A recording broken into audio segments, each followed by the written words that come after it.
In 1848, Ireland was gripped by famine. Nearly 1 million people would die of starvation and disease. Desperate for survival, 1 million more Irish would abandon their homeland and come to America. They departed in what were called coffin ships, so named due to the thousands who died from lack of food and typhoid fever. Many settled in the Five Points area of Lower Manhattan, infamous for its squalor, gang violence, and disease. By the end of the Civil War, an estimated 30,000 orphaned and homeless children roamed the streets of New York City.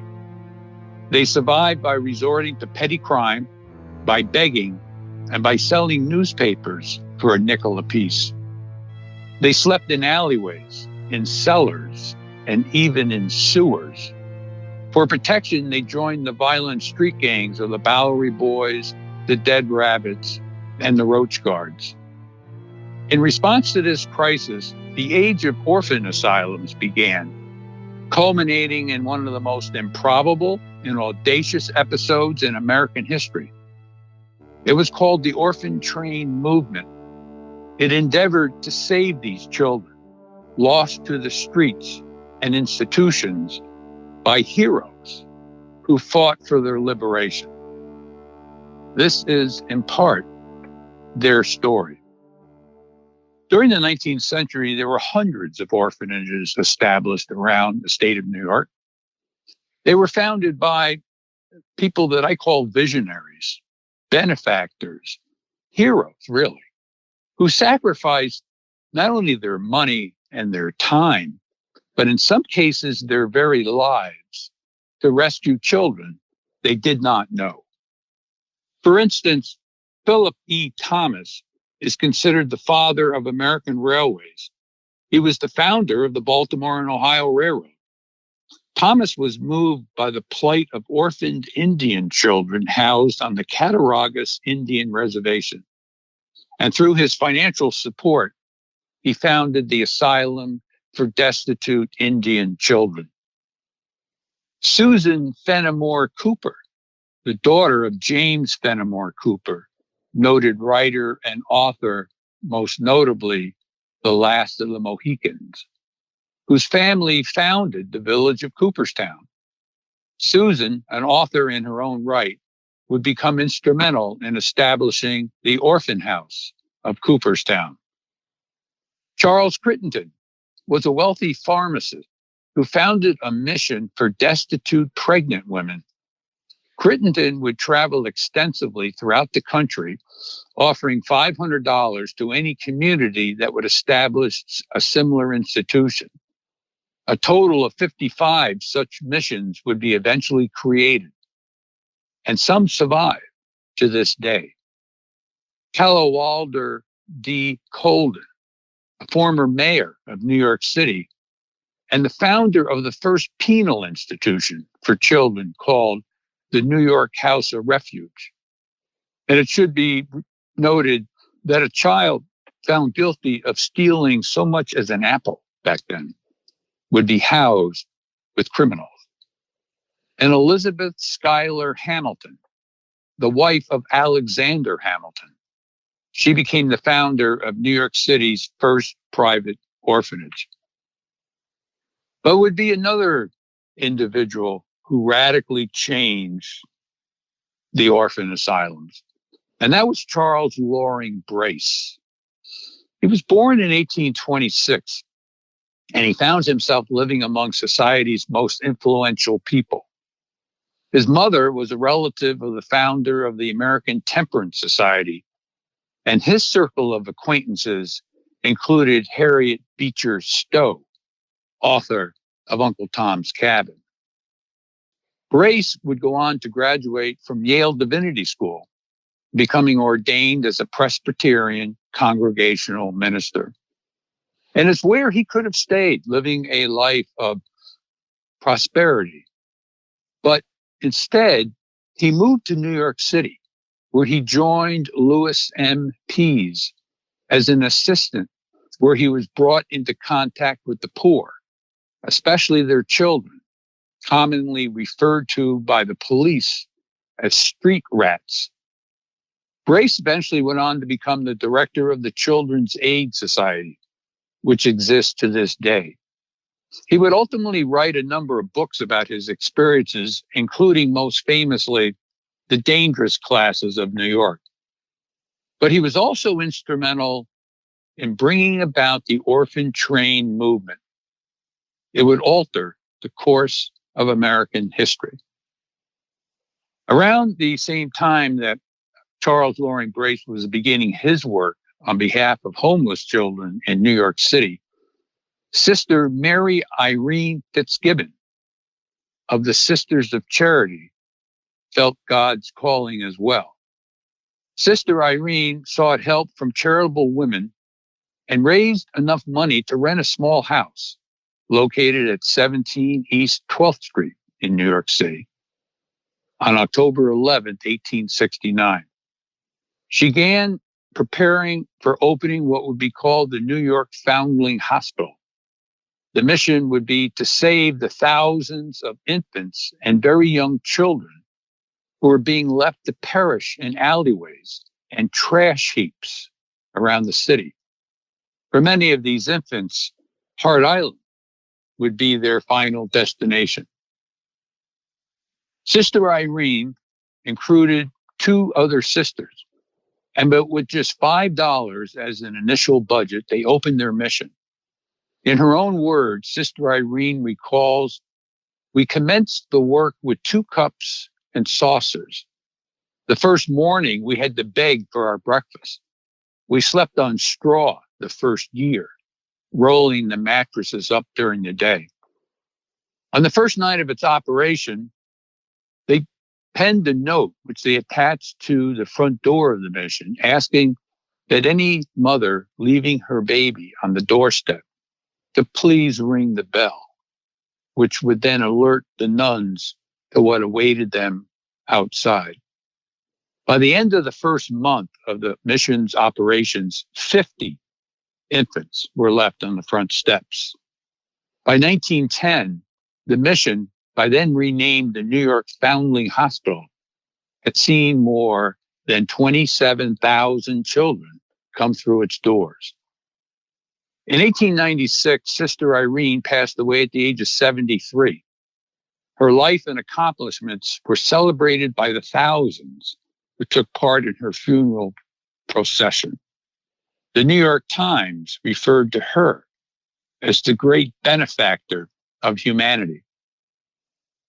Of those 27,000 children who were left on the front steps, several had notes that were pinned to the child's bedclothing.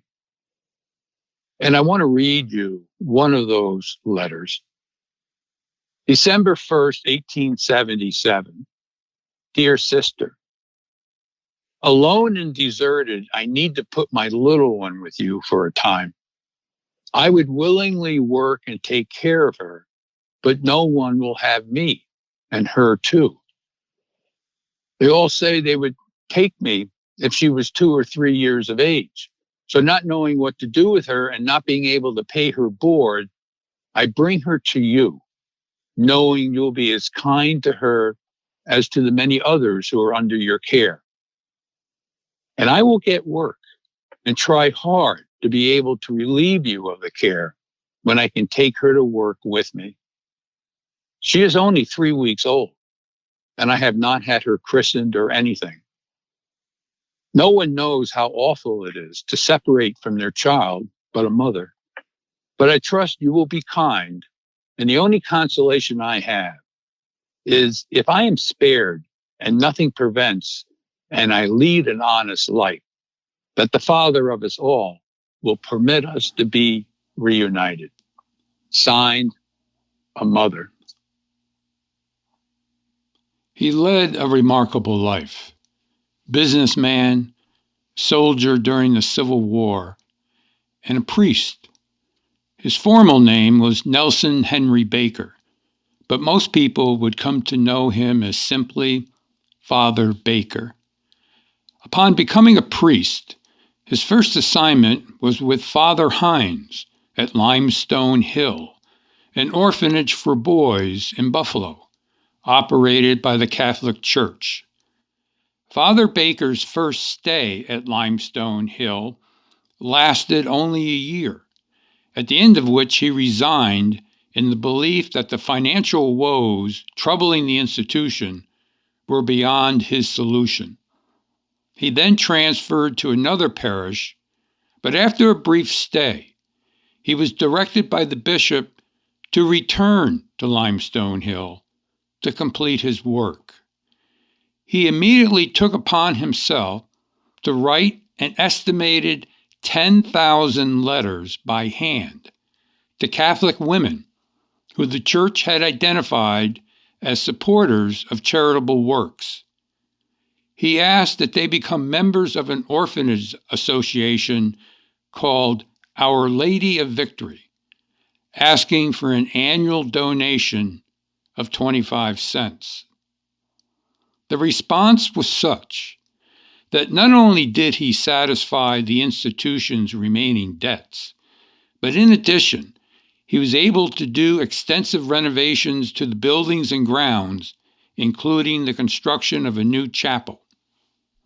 Sometime after completing the working boys' home, he was summoned to nearby canal where a dredging project was underway.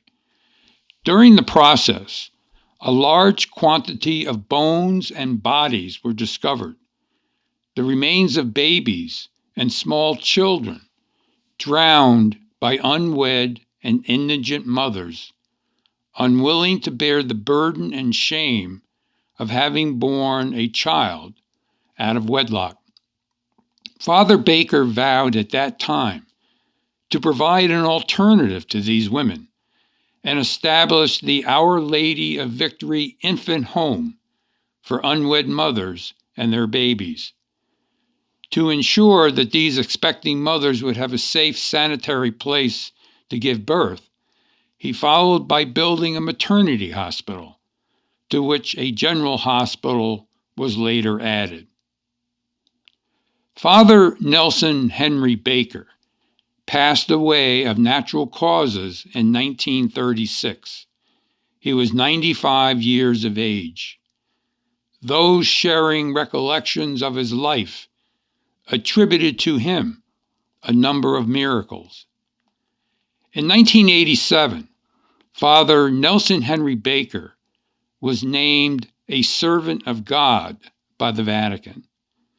In January of 2011, Pope Benedict XVI moved the process past the first step towards sainthood, declaring him Venerable Nelson Baker. The orphan trains is a descriptive name used to identify the process of what was called back in the 19th century placing out, in which homeless, abandoned, and orphaned children living in poverty on the streets of New York City during the latter half of the 19th century and the early parts of the 20th century, and eventually which include other cities, were sent by train to live with rural farming families out west. The program was the brainchild of Charles Loring Brace, the founder of the Children's Aid Society.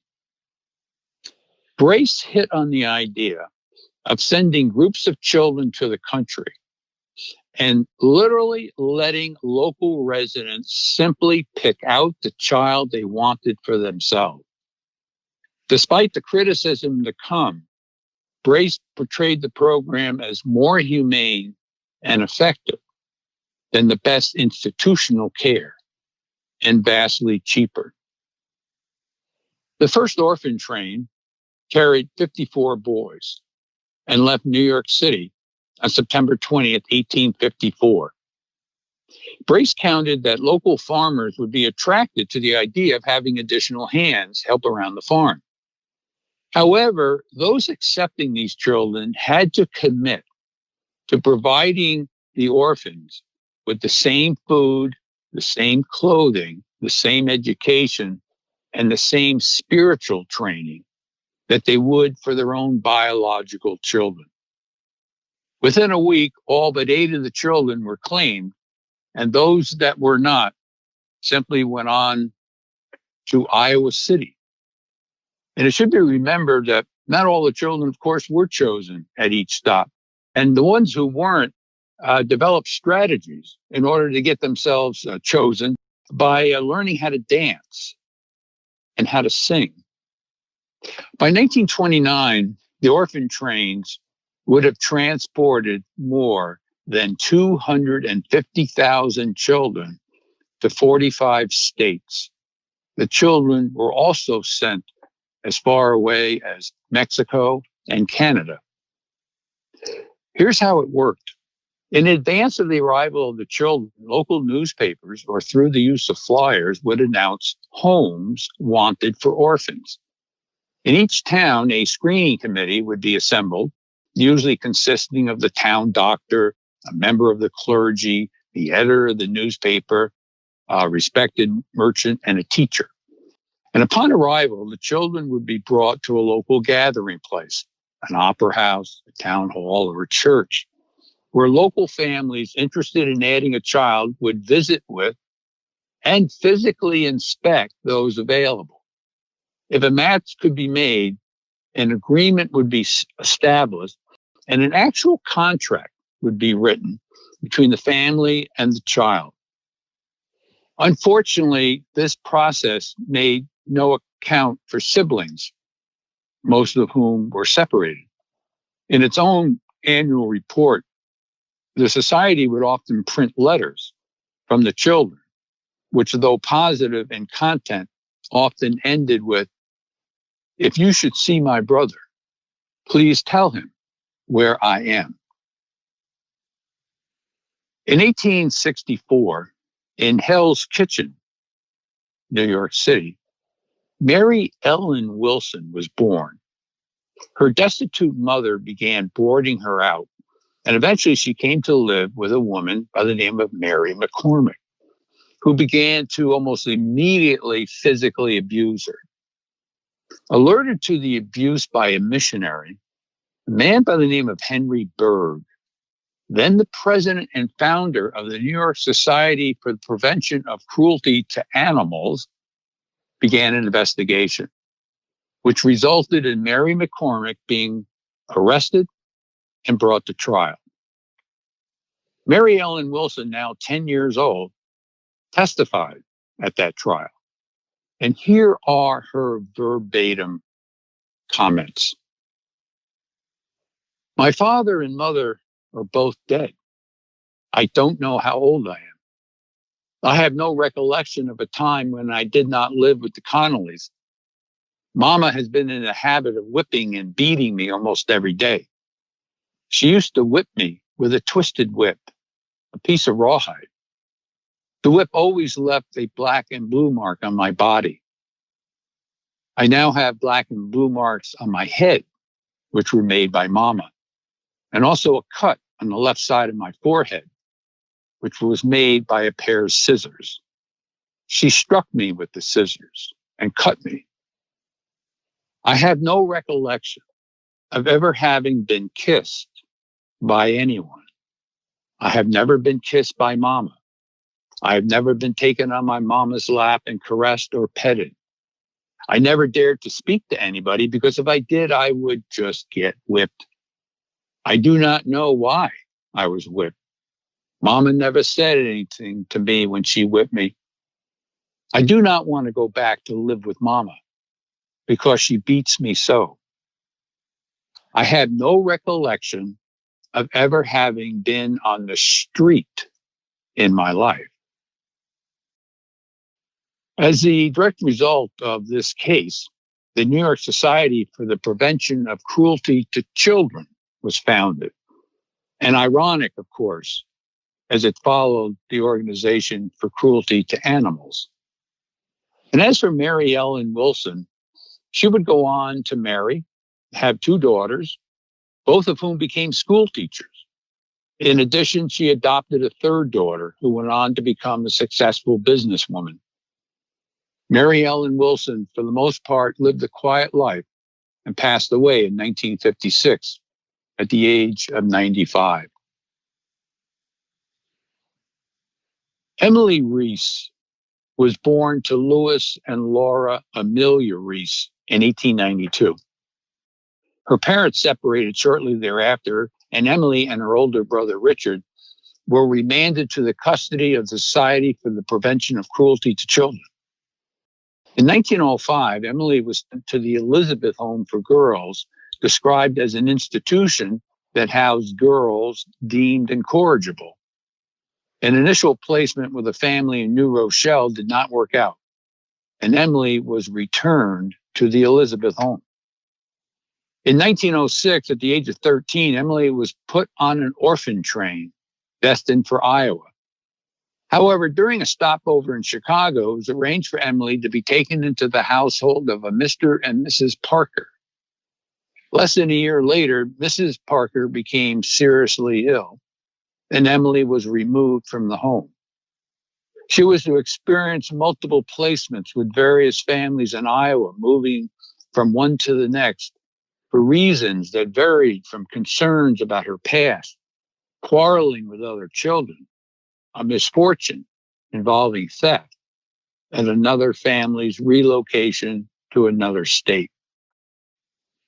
In 1910, at the age of 18, Emily was placed with yet another family in Milton Junction, Wisconsin.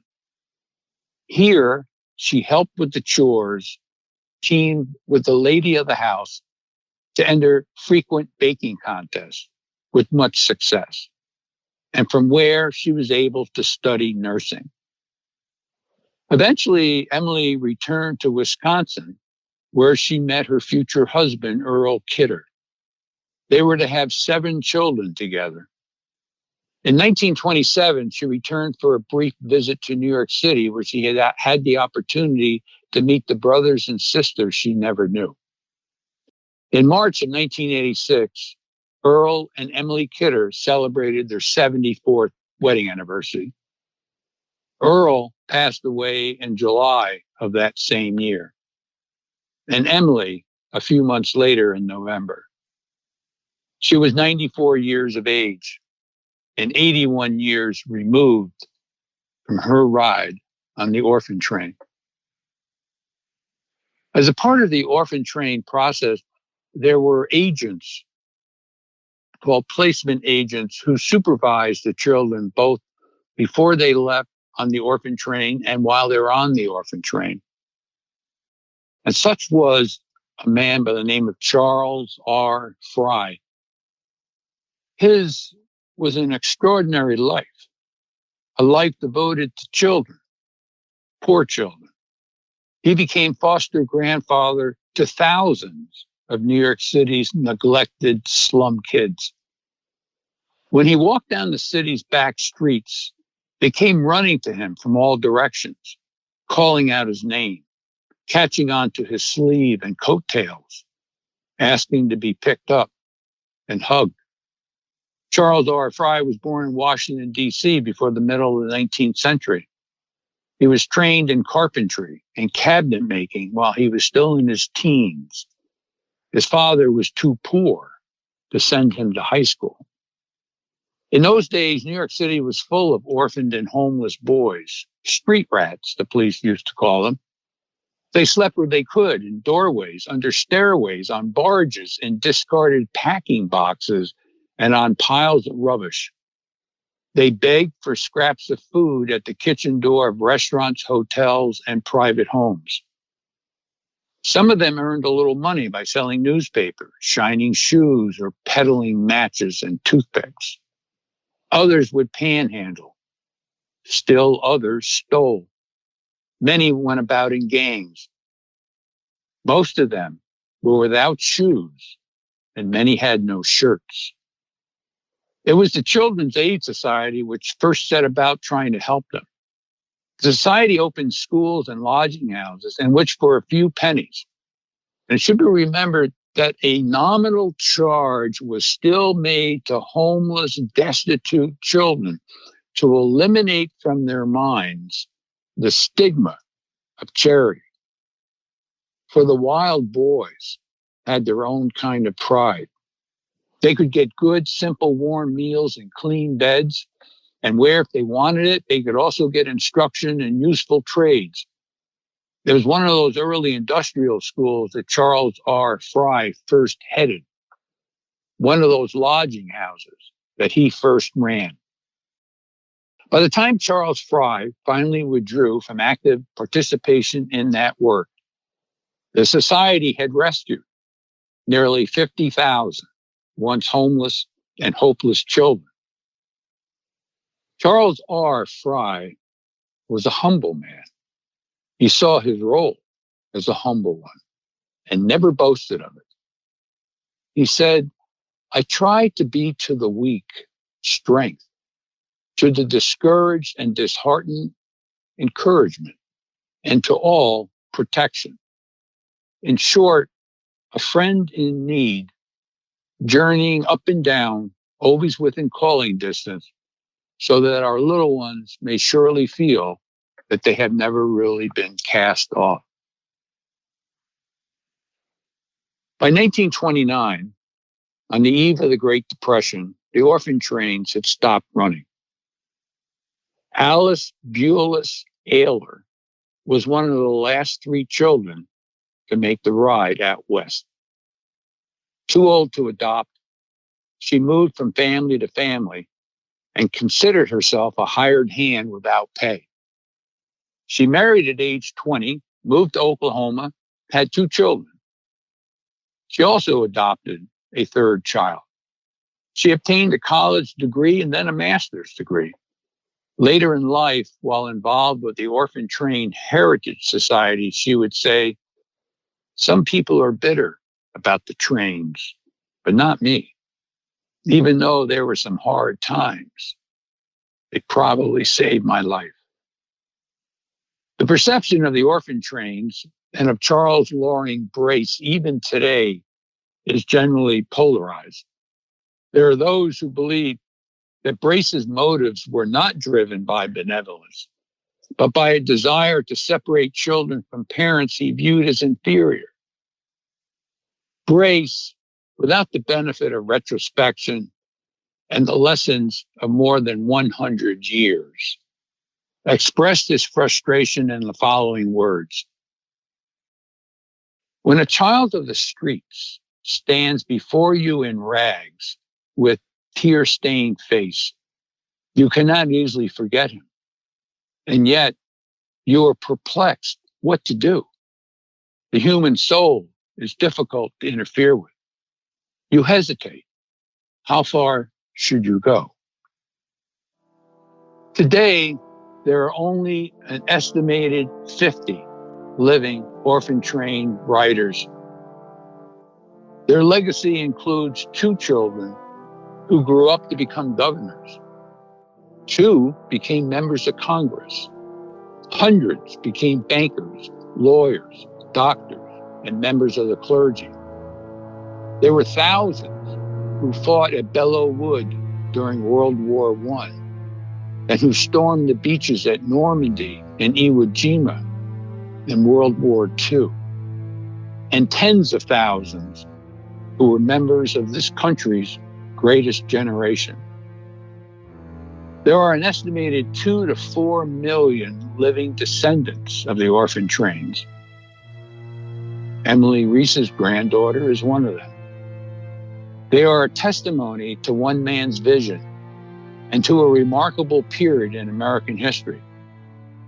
And so now it's time to tell this story of children lost to our streets and institutions, and the heroes who fought for their liberation.